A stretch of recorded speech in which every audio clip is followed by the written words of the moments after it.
Bom dia, boa tarde, boa noite, boa madrugada, e dependendo do momento que você estiver assistindo.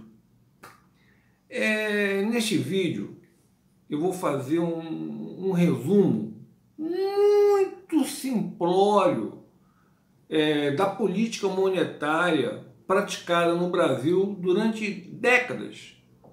Aí foi em década de 60, década de 70, década de 80...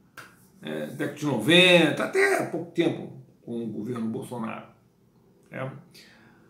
A política monetária ela consistia no seguinte: bom, o primeiro ponto era o combate ao processo inflacionário. Para se combater o processo inflacionário, o Banco Central, a equipe econômica, isso desde a década de 60, não é agora não, hein?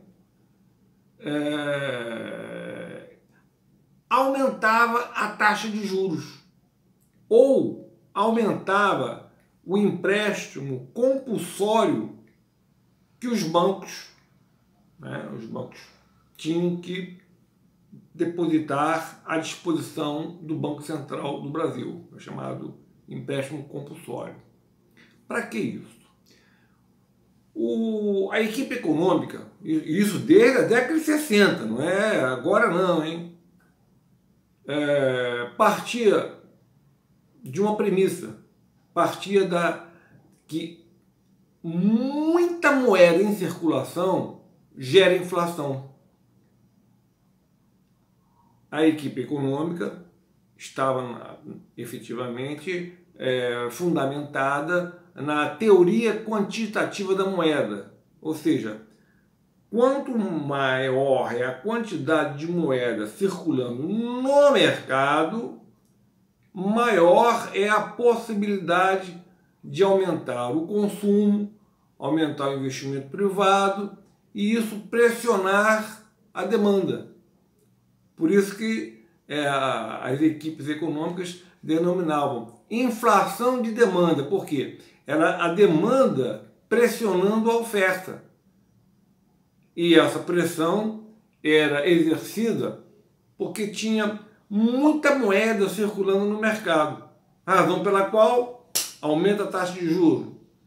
E aumentando também os empréstimos compulsórios, que os bancos são obrigados, a depositar à disposição do Banco Central do Brasil. Tudo isso objetivando o quê? Diminuir a circulação de moeda no mercado, ou seja, impossibilitando o aumento da demanda. Muito bem. E assim foi, os anos se passaram, décadas se passaram, até que surgiu a pandemia. Agora, março, que nós tivemos mesmo, o isolamento social, meados de março agora de 2020, E a equipe econômica observou que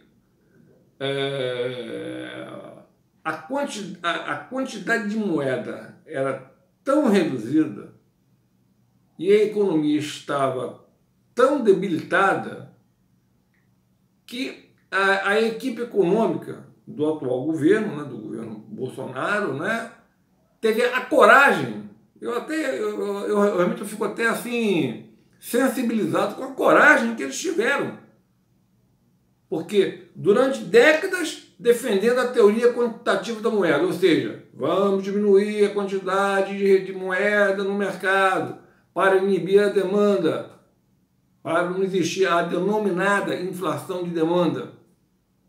Vários artigos que eu escrevi sobre isso, sobre essa denominada inflação de demanda. Mas com a pandemia, o Banco Central, eu vou até ler uma parte aqui que o Banco Central publicou, e o Banco Central resolveu, percebendo a crise, que já estava acontecendo, não só a nível mundial, mas também no Brasil, o Banco Central teve por iniciativa injetar recursos no mercado, fazendo justamente o inverso que era efetuado, né, que era apregoado, né, pelas equipes econômicas desde a década de 60. Ou seja, ao invés de diminuir a quantidade de moeda no mercado, vamos injetar agora moeda no mercado. É a denominada, né, é uma política econômica anticíclica. Você observa que o mercado está declinando, né? Aí o que o governo fez? Injetou recursos, R$600 para os trabalhadores, né, algumas parcelas, para estimular o consumo. Olha só que mudança radical. Agora, a equipe econômica teve coragem. A equipe econômica teve coragem. Porque essa equipe econômica aí, pelos manuais, pelos artigos, entrevistas, né, eles sempre defenderam a teoria quantitativa da moeda. Eles sempre defenderam que deveria existir pouca moeda circulando no mercado para desestimular a demanda e, por conseguinte, diminuir o processo inflacionário. Eles sempre defenderam isso. Mas diante da pandemia, do imponderável, né, aí o Banco Central mudou. Não, vamos injetar recursos, R$600, para aumentar o consumo, não só para evitar uma crise social, né, as pessoas sem emprego, né, sem rendimento, né, e também para favorecer as empresas.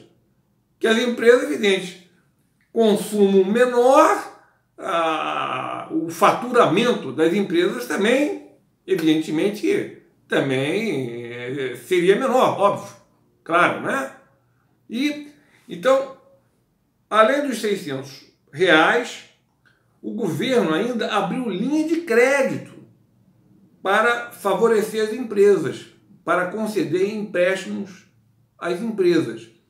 E aí tem uma parte que eu destaquei aqui, do próprio Banco Central. Abri aspas aqui.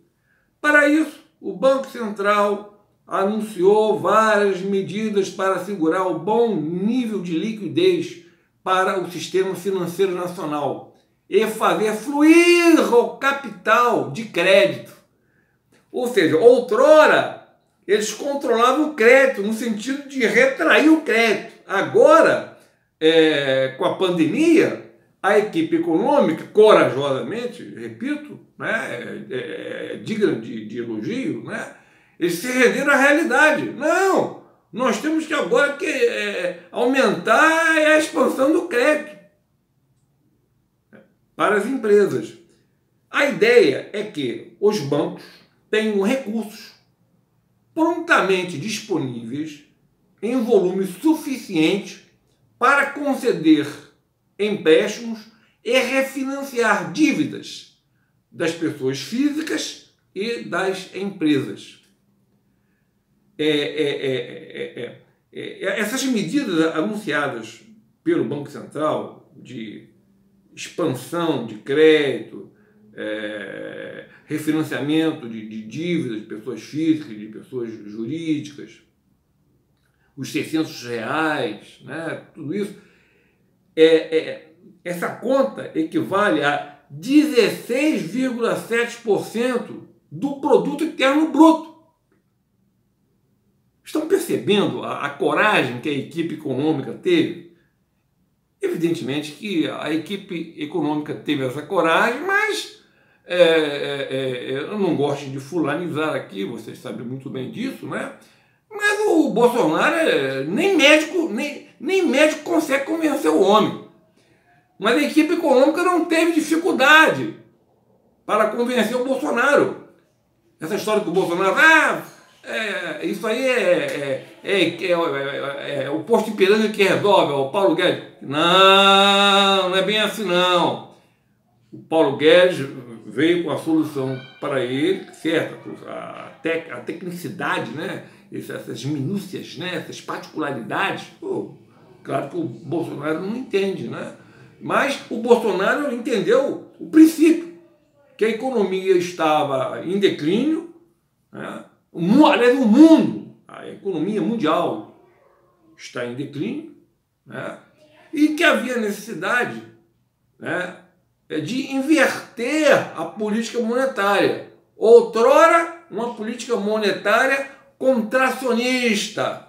Agora, uma política monetária expansionista. Justamente o inverso.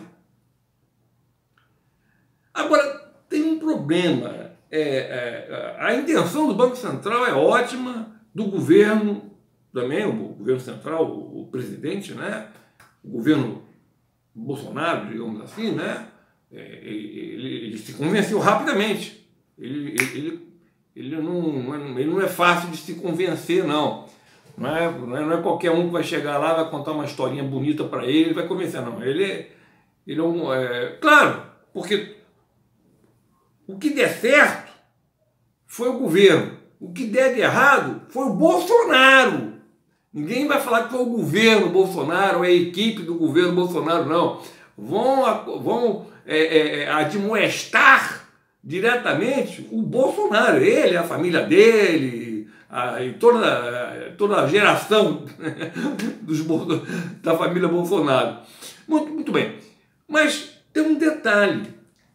Apesar do Banco Central estar com essa política monetária, né, expansionista, né, contrariando lá atrás as políticas econômicas, contracionistas, né, as políticas monetárias que estavam retraindo, que estavam diminuindo a liquidez do mercado, agora não. Agora, em 2020, com a pandemia, a política monetária, ao invés de ser contracionista, ela passa a ser expansionista.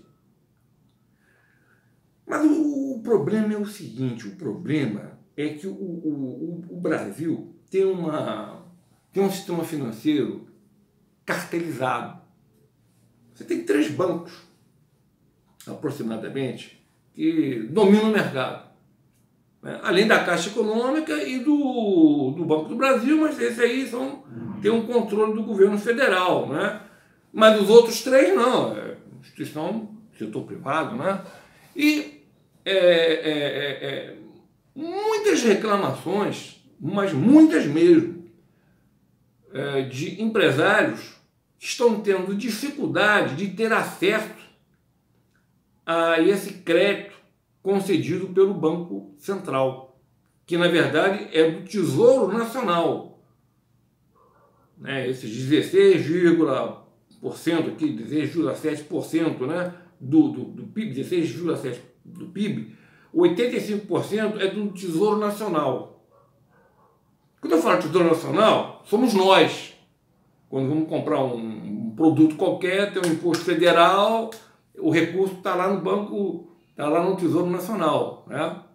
Então, mas acontece que os bancos privados, né, eles estão, segundo a própria imprensa, muitos empresários, afirmando da dificuldade de ter acesso a esse crédito agora subsidiado, esse crédito com uma taxa de juros módica, uma taxa de juros de país civilizado. Né? Bom,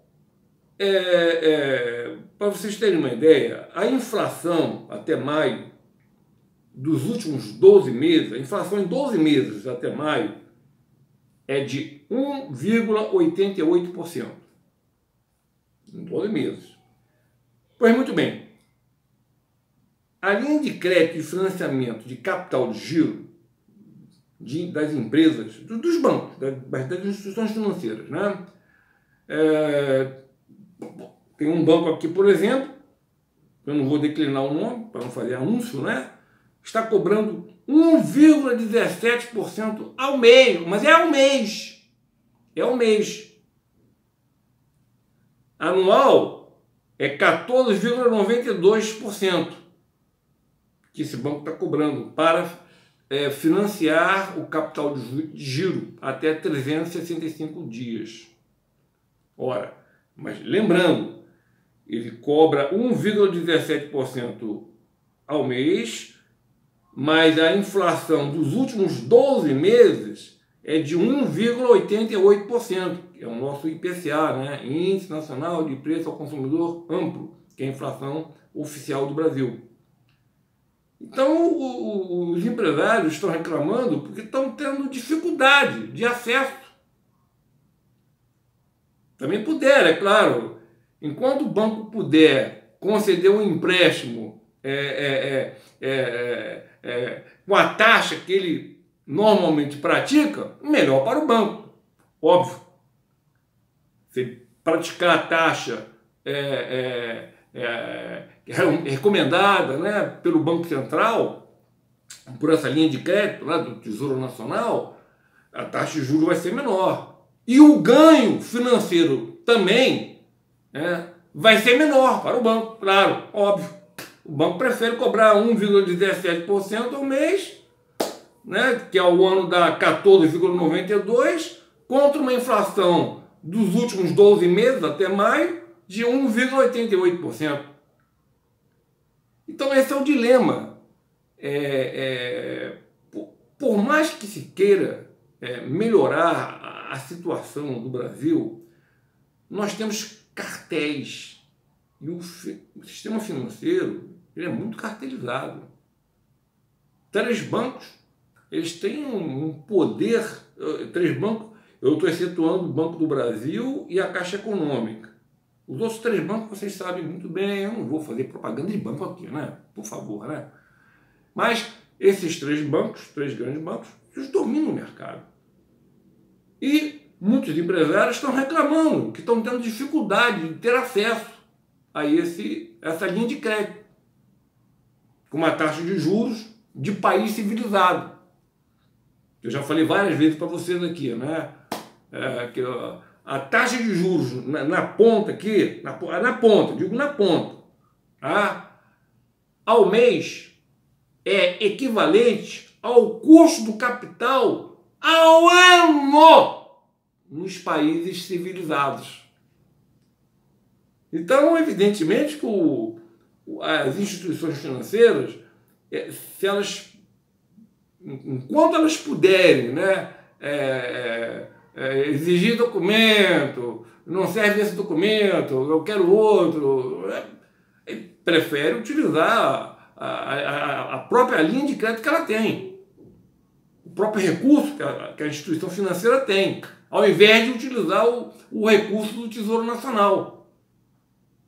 Que ela vai ter uma perda, claro. A instituição financeira prefere cobrar 1,17% ao mês do que cobrar bem menos que a taxa recomendada pela equipe econômica.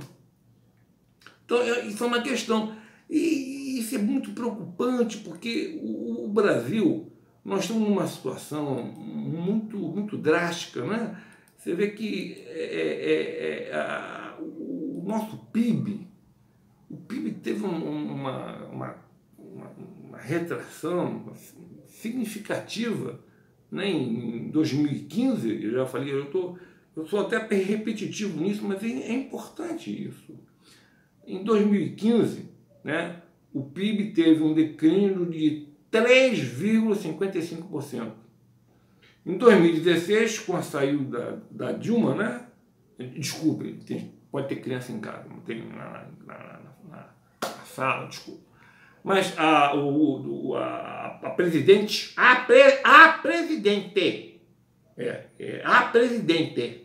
deixa eu mudar aí, até nas normas gramaticais ela quis mexer, mas... Então, a presidente, ela foi afastada para o impeachment, né? No dia 12 de maio de 2016. Aí assumiu o Michel Temer. Mas quando o Michel Temer assume, em 12 de maio, né, com o afastamento da presidente, né, ele tem que administrar um mercado totalmente já desajustado, com uma política econômica totalmente equivocada, com uma expectativa negativa significativa. E o empresário, com expectativa negativa, ele não aloca recurso em investimento que gera emprego, que gera produção. Então, apesar do Banco Central, da equipe econômica, com louvor, né, mudaram totalmente a sua política econômica, né, política monetária, principalmente, né, passaram a ter uma política monetária expansionista, concedendo crédito e tal, mas o cartel financeiro está dificultando. Está dificultando. Isso aí é só você, qualquer jornal que você for ler, né, você vai perceber que o cartel financeiro ele está dificultando o empréstimo. O empréstimo nos moldes definidos pela equipe econômica, que é recurso do Tesouro Nacional. 85% é recurso do Tesouro Nacional. Eu já escrevi isso em alguns blogs, em alguns artigos e também em vídeo também, só vocês recordarem lá. Então, mas isso tem que ser feito, porque notem que em 2019 o nosso PIB ele era menor do que o PIB de 2012. O governo está... Essas expectativas são muito prematuras, mas o próprio Banco Central e outras instituições notáveis, né, compromissados com a verdade, estão estimando uma queda do PIB agora para 2020, falam em 5%, 6%, 8%, 9%, tem número para todo gosto, né? Eu prefiro não fazer nenhuma estimativa porque eu acho muito precário. Os números de abril agora que estão sendo divulgados, mas pelo mês de abril você já tem uma projeção que o PIB em 2020 terá uma variação negativa significativa. Isso não há dúvida. A questão é qual é o percentual. É só isso.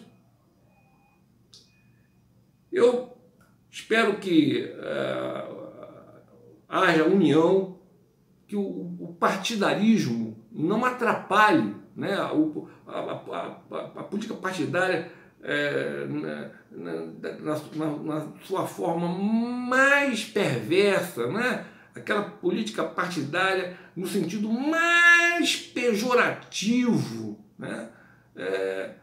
Ser esquecido por algum momento, porque o país, nós precisamos crescer. Nós estamos com um PIB equivalente a 2012.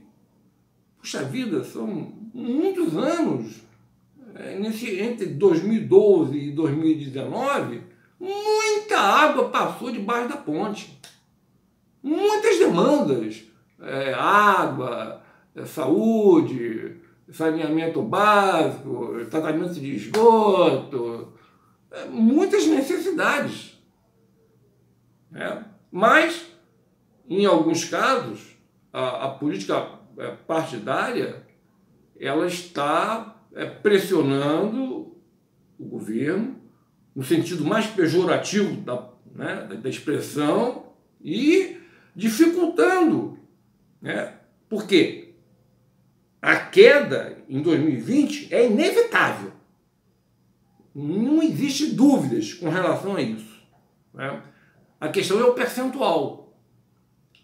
E quando eu falo em queda significativa do PIB em 2020, eu estou falando de produção, eu estou falando de emprego, eu estou falando de alimentação, do café da manhã, do almoço, do jantar das pessoas de pouco poder aquisitivo. Vamos pensar nisso também. A economia, ela não pode ser fria. A economia, ela deve ser utilizada para atender às necessidades da sociedade.